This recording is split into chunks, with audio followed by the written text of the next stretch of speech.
Hello YouTube. I wanted to do a brief, semi-brief talk about the EOS RP. I've had the camera for a month now, and I've had some ups and downs with it, and some goods and bads. So the first positive that I want to list about this camera, the obvious, that it's really freaking small. And when I bought it, the first day, it was like, oh my gosh, I can't believe how small it is. Like, it's so small that you forget you're holding a full frame camera and you start to feel like you're just walking around with a little point and shoot. I did notice, kind of incidentally, this is an old Canon EOS Rebel G, which is a 35mm film camera, and these are literally like identical in size. So this old SLR and the new mirrorless, identical in size. So I thought that was kind of interesting. This little SLR here, I use for fun. I take it to do fun photos at Disneyland and stuff, and because it's so light and small and everything, I don't feel like I'm carrying like a serious camera. And I get the same feeling when I carry around the RP. It's like so little that it just feels like just a casual little camera you just kind of throw around. People don't look at it and think like, wow, that's an expensive camera. Like when I would carry around my 5D Mark III, people look at it and they're like, oh, back up, this guy's serious, he's taking pictures. So that's the obvious, but it's a very good thing. I like how small it is. So a lot of people are talking about it's too small for their hand, their pinky slips off, and I actually do have pretty big hands myself. So they have that grip thing that they were originally giving away free with the camera, and now you can buy it for, I don't know how much, but I'm not even interested in getting the grip, because if you buy a small camera, you want a small camera, and I think the smallness of it is just neat. Like, I don't feel the need to make it any bigger. It's big enough for me to do everything I need to do. I will say, if they came out with a battery grip, like an actual grip that served a purpose other than to make the camera just bigger, I'd buy the battery grip in an instant. And the battery for this is so small, like, I would be willing to bet they could fit 3 of them across the bottom of a battery grip. I don't know. And that would be epic. Like, but if I could have a grip that would extend my battery life, that would be nice. For a month now, I'm still constantly amazed at how small the body is, how nimble and little and non-intrusive it is. The other good thing is, in the middle of me thinking, I have this cute, fun little camera, I'll take a picture and go, man, you forget that you have a full frame sensor in there. I'll get it into work, and I'll take some haircut photos with it, with a lens more like this. And when I look back at the photos, I'm like, holy crap, I forgot that's a full frame sensor. That's another very obvious thing. It's like the biggest selling point is, hey, it has a full frame sensor. The feel of the camera is not very serious. It feels like a fun little carry around simple camera, but then the performance of the camera, at least for photos, is like, nah, dude, you got a full frame sensor. And so every time I use it, I constantly go back and forth between, oh my God, I forgot how small it is. Oh my God, I forgot I have a full frame sensor. So like right now I'm recording on an SL2, which before I bought this camera was my kind of fun go-to camera for just kicking around with. But at the end of the day, it was a little crop sensor, and I could get some of this blurry background like I have right now, but I didn't get that vast, cool, like, you know, full frame feeling out of it. And so yeah, it's amazing about this camera. All month I've been like, wow, it's small. Wow, it's got a full frame sensor. But wow, it's small. But wow, it's got, you know, so those are the two big upfront, big wow things. Is like forever it was like, oh, if you want a small camera, you're gonna deal with, you know, get a micro four thirds, get a crop sensor, and if you want a full frame, you're gonna have to lug this thing around. No longer is that the case. Or third medium is get the old SLR. Another good thing I like about this camera, so I do a lot of work in the studio, shooting haircuts and hairstyles and things, and so the USB charging capabilities on this, I think it's about time cameras have that. It's something that you didn't know you needed, and until once you have it, like I never want to have a camera that doesn't have it now. So when I'm shooting in the studio, I'll plug the USB in here, leave the camera off, there's a little and so then it'll be plugged into my computer, and the little green light back here turns on saying, hey, the camera's charging. So once I'm ready to shoot a haircut, I turn the camera on, the Canon utility software, whatever pops up on the Mac, and then like just turn the camera on and bam, I'm tethered shooting, and all my previews are going to the camera or going to the computer instantly. And then as soon as I'm done shooting, turn the camera off, charges again.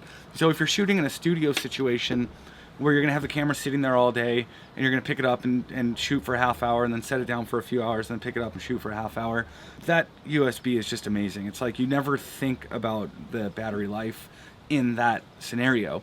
And so I haven't recorded any haircut videos with it yet, but I imagine when I do that, a lot of times when I record videos, I use my laptop to monitor them on at least one of the cameras. And so I think with this RP, because of the USB charging capabilities, I'm just going to use the laptop to monitor it, and then between scenes turn it off and let it charge itself. And so that's been really amazing with this thing.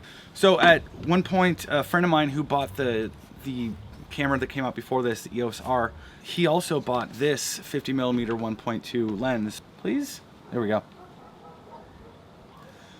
So a friend of mine bought this lens and loaned it to me, and I was on, and actually I'm afraid to be holding it out here, like I'm gonna drop it and it's gonna roll off my balcony thing here. So when I got this, you know, I'm not huge on the 50mm focal length personally. I like to shoot a little tighter typically because I mainly focus on portraits, but using this, it has this like control ring on the front here, and having that functionality on this, after about 10 minutes of using it, I got on Amazon and I bought the adapter ring here with the control ring, because having that was like, holy crap, that took the camera from being like, oh, it's pretty cool, to being like, holy crap, it's so intuitive, it's so like fun. So this control ring, that is a huge plus. And I know Canon talked about it quite a bit when they released the mirrorless cameras. They were saying like, oh, now our new lenses have an extra ring. And I remember seeing the advertisement for that and going, oh, that's neat, but not really fully understanding how cool it actually was. And actually using it now, like one of my friends goes, oh, what's that extra ring for? And I was like, whatever you want. What do you mean? This ring does whatever you want. You can set it for the ISO, you can set it for the shutter speed, you can set it for the aperture, you can set it for exposure compensation. I think Canon hopefully has only scratched the surface on what it can do. Something that I think would be neat in the future is if maybe turning that ring gave you a digital zoom, so you can like get in closer, manually focus, and then get back out and get your shot. That would be kind of cool. There's a feature where certain controls, you can tell it like to always be active or only be active while you're half holding the shutter button. I think it would be cool if like maybe here it's aperture but half hold the shutter, and then here it's ISO. That would be nice. But shooting with this control ring is so fun and so intuitive. So what I do is when I'm shooting manually in the studio, where I'm using flash, I have it set to aperture. And when I'm shooting like pretty much any other time, I'm usually in aperture priority mode, and in that case I have this set to exposure compensation. It's so fast and so intuitive to just grab this ring and click and go, and so that is like a huge plus, a huge bonus. I would say if you're going to buy this camera, immediately sell the adapter that it comes with and go buy the control ring adapter. It's another $200, but it's absolutely well worth it. It takes the camera, like I said, from being pretty cool to being like, holy crap, this is cool. So the one other thing that I really like about this camera that I did not even expect to like, I did not expect to use, is the in-body crop. And I don't know if many other Canon cameras do that. I know that my 5D doesn't do it. I know that my 6Ds didn't do it. But you can go into the menu and crop the sensor down to 1.6. So it's funny, you buy a full frame sensor and it's like, well, why would you want to use a 1.6 crop? Thing is, 99% of what I do ends up on Instagram. And so I can, if I crop that sensor and I lose a lot of resolution to do so, it's not going to ruin my end product, because I'm putting everything on Instagram anyways. And so chances are most casual photographers are only putting stuff on Instagram or Facebook anyways. And so in that case, being able to crop the sensor is really nice. Here's why. What I've found myself doing is bringing less lenses, and if I need a little extra reach, I'll crop the sensor. And so like when I went to an event in San Diego this past 2 weekends ago, I brought a 35 and an 85, and it was neat because if I had the 35 on there, I need a little more reach, I could crop the sensor and it would act as like a 56mm lens. And then same thing, when I have the 85 on there, I crop the sensor, it'll work as a 135. And so, you know, one of my friends is like, why do you need to crop it in body to do that? Why don't you just crop it in post? Shut up, jerk. The reason is this, like, to me that's like saying, why do you want to put pasta sauce on your noodles? Why don't you just eat dry noodles and then drink sauce? Like, why don't you just do it in separate steps? So here's the thing. If you crop the sensor and you're shooting with the sensor cropped on this, using the electronic viewfinder and everything, it feels like you're shooting with a longer lens. It doesn't feel like you're shooting it wider, thinking about it, how you're going to change it later in post and crop it. It just feels intuitive. It feels natural. It feels like you're just using a longer lens. So the in-body crop is actually useful. I never thought I would need it. I never thought I would like it. And what I've found is now, I'll bring 2 lenses instead of bringing 3, or I'll bring 2 primes instead of bringing a zoom and a prime. I'm able to get much more functionality out of less lenses than how I used to shoot. So it's changed the way that I shoot in that way. So that was all of the good about the camera. I'm going to talk about some things that have changed in the way that I shoot because of this camera. And so I would say that this is some good, some bad. It's not necessarily good, it's not necessarily bad, it's just different. Like the way that my workflow, my thought process has changed because of this camera. Now mind you, previously I'd been shooting photos on a 5D Mark III. So I would shoot photo on a 5D Mark III, and if I was doing video behind the camera, I would use the 5D. But if I was ever doing video in front of the camera, I would use the SL2, which I'm currently using right now. What has changed in the way that I work since I got this camera, all of the video limitations that this camera has, I didn't know what feature I was going to want to compromise on. You know, am I just going to shoot in 30 frames and use the full frame, or am I going to shoot in 4K and get the cropped 4K so that I can get my 24 frames? And ultimately, after fiddling with all the different options, I just use if I'm shooting from behind the camera, I'm using 4K. It's cropping the sensor considerably. I think it's like a 1.75 crop. And to me, like having 24 frames a second feels more natural and good. And the way that I like to shoot, like I would rather have that 24 frames than have the full frame. And so I never expected that, because I'm a huge advocate of the full frame sensor. I think it's so cool and so important and so blah, blah, blah. I don't care about 4K either. I'm not one of those guys who's like, oh, 4K is so important, you need to have it. In fact, I would wager 4K is unimportant and you don't need it. However, to me, 24 frames a second is important. When I got a few videos done at 30 frames, I was watching them back and it just looked weird to me. It just looked like an old, like my mom's video camera from when I was a kid. It looked really weird. And similar to what I was saying about cropping the sensor for shooting photos, if I'm fiddling with video from behind the camera, I'm shooting in that cropped 4K, it's making me look at wider lenses that I never would have cared about before. So I typically shoot between 85 and 135. Those are like my go-to lenses, or between 85 and 135, right? So since I've had this body and I've been, you know, just dabbling and doing little fun videos and photos here and there, I find myself really leaning on my 35 and wanting to upgrade to maybe a nicer 35. I'm just using the Tamron for now, which is decent. And then this 50 millimeter lens here, I've never been huge on 50 millimeter, but now that the way this camera is kind of forcing me to work, I'm starting to like the wider lenses. So that's an interesting thing. That's what's changed. I'm starting to look at wider lenses and consider getting nicer wider lenses. And I've never done that before. I've never cared about that with the 5D. So here's another different thing about this camera that's maybe not good, maybe not bad. It's just how you see it. So there was a photo that I took, and I don't remember which photo it was exactly, but I took a photo, and while I was editing it, I was like really put off by how grainy it was. And so I went and I looked at the little thing on Lightroom, and I was like, what did I shoot this at? And it was like ISO 6400. So it wasn't even that high, but at 6400, it was like loudly noisy and grainy. And so I know like digital is noise and film is grain, right? But no, when I say oddly grainy, this is a neat thing about this camera that I haven't seen anybody point out yet. But what I've noticed is looking at the noise in it, the patterns and the way that it's laid out looks a lot like film grain. Like it looks a lot more pleasing than the noise on my 5D tended to have very clear patterns to where there was lines almost in it. It looked like some kind of a plat effect in dots, you know, where the noise in the EOS RP looks kind of grainy. It almost looks like film, and I didn't expect that. And it's kind of changed the way that I shoot with it. If I'm just doing some fun casual stuff with friends, what I did now is I have a shooting mode set in there where I've got like the ISO cranked up. It's at like, I don't know, 25,000 or something. It's like way up there.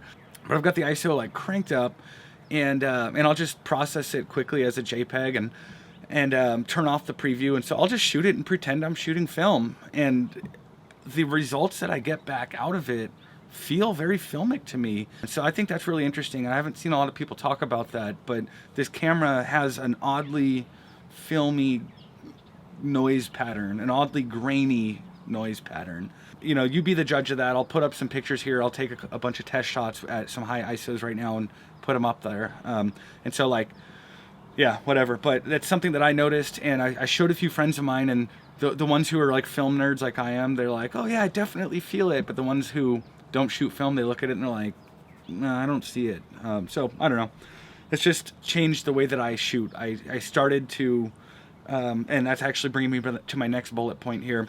Because of the Wi-Fi accessibility, something I've been doing a lot more since I got this camera that I didn't used to do with the 5D is like I just hook it up to my Wi-Fi on my phone. I shoot everything in like S2, so like small JPEG, and I just put it straight on my phone, put it straight on Instagram, and I don't worry twice about anything, you know. I used to, if I would go out for an event or a weekend or anything, and you know, if it wasn't super serious, I would still shoot in RAW, go home, edit the photos I wanted to keep, save all the RAW files on a hard drive, go through the whole process, and then, you know, back up everything on Dropbox that I liked and wanted to keep. And so with the RP, my workflow has been so much more streamlined. If I'm at like a fun casual event, I just shoot everything in JPEG, drop it straight to my phone, and then the whole group, I'm like, hey, everybody turn on your AirDrop, and I just like airdrop it to everybody right then and there. And it looks pretty dang freaking good. And so that's something I think Canon does really well, is like right out of the camera, photos look cool. And that's been a different way that I've been shooting with this. It's actually now becoming a bit of a pain in the butt for me to go through the whole process and shoot in RAW and back up the files and edit everything. And so like now when I do that, I'm like, oh, it's so much work. I just want to like drop it on my phone and be done with it. So that's interesting. I didn't see that coming, because I actually like the process typically, but I don't know, with this camera it just feels like more work. Which brings me over, hopefully seamlessly, to the bad list of features about this camera that I've noticed after a month. I mean, I noticed this one right away, but on that note, part of the reason it's so hard for me to do the whole process every time I want to take photos is the CR3 files. My Mac doesn't recognize them, and or it doesn't give me previews for them. I think I'm up to date on my operating system or whatever software thing. I think my computer's up to date, but it'll show me that I have a CR3 file, but I can't get a little preview on the icon. I can't get a preview on Finder. And so I have to open it in Lightroom and shuffle through it to get my preview. And then this, and I maybe shouldn't even admit this because it might just be user error, but since I started using this camera, my Lightroom previews are like so low resolution that I'll zoom in to see if I'm actually in focus, and I still can't tell, because maybe like I set, maybe there's a box that I checked that I didn't notice that's like, hey, give me super low res previews. Previewing files with this camera makes me feel like I'm kind of like lost a little bit. I'm like, so what I started doing is saving JPEGs and RAW files for everything I shoot, and so that way, if I look in Finder, I'm like, okay, there's the JPEG of this RAW file, and then I'll know, you know. But that's a pain in the butt, and it's just messy. Like, it makes me, I have twice as many files every time I want to bring in RAW files, because I need to bring in a JPEG to know what the RAW file is if I want to look at it without opening Lightroom to look at it, if all that makes sense. So that freaking drives me nuts. And then another bad thing is the autofocus performance in 4K is freaking dookie. So the 4K being cropped, I'm okay. I'm okay with that. I don't care that it's 4K. I care that it's 24 frames a second. And the fact that it's cropped, that doesn't bother me. But what does bother me is if I wanted to, so this video I'm doing right now, it's on a crop sensor. If I were to take this same lens, put it on the RP, put this camera right there, and do this, you would never see me again.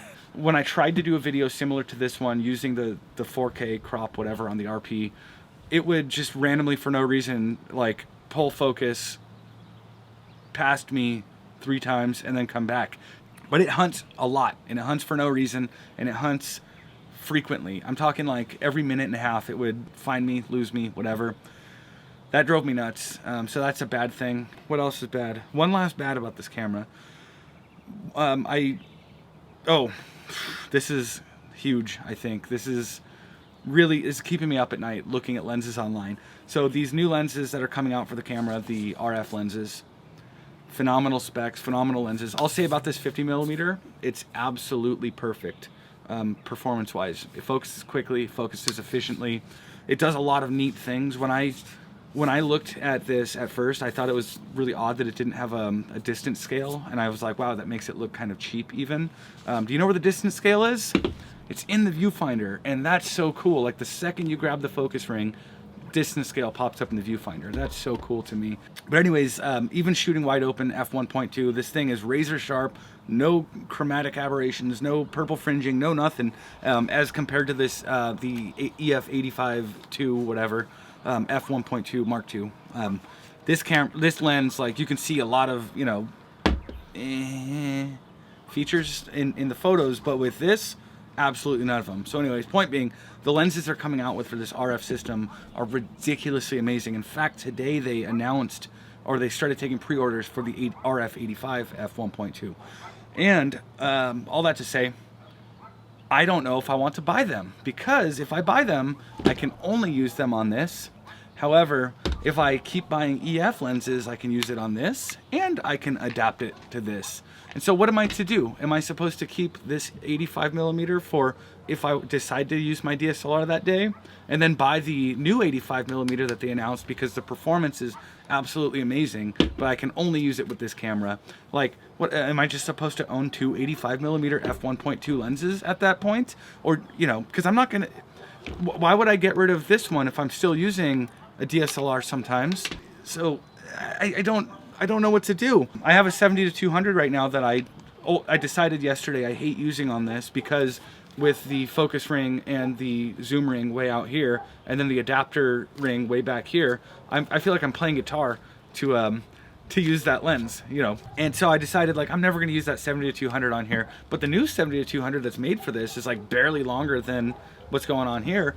And so I'm like, oh, maybe I'll buy that. Maybe I'll actually buy a brand new lens as it comes out. And but I started thinking about it. Well, what if I need to use it on this camera?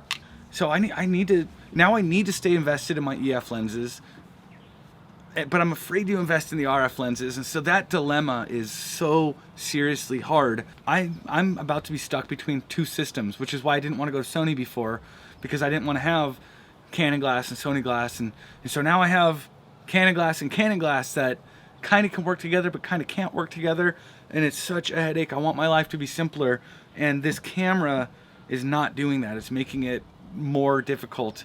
And so I see the capability to make things way simpler, because it's like, oh no, all my lenses can be adapted to this camera, but then this camera's lenses can't be used on my other cameras. And it's like, wait, no, that doesn't make it simpler, that makes it harder. So I don't know what I'm gonna do in the future regarding all that, but it is a bad thing. I mean, you can see right now I lost my train of thought. I'm like just confused and scared, and I don't know where I'm going.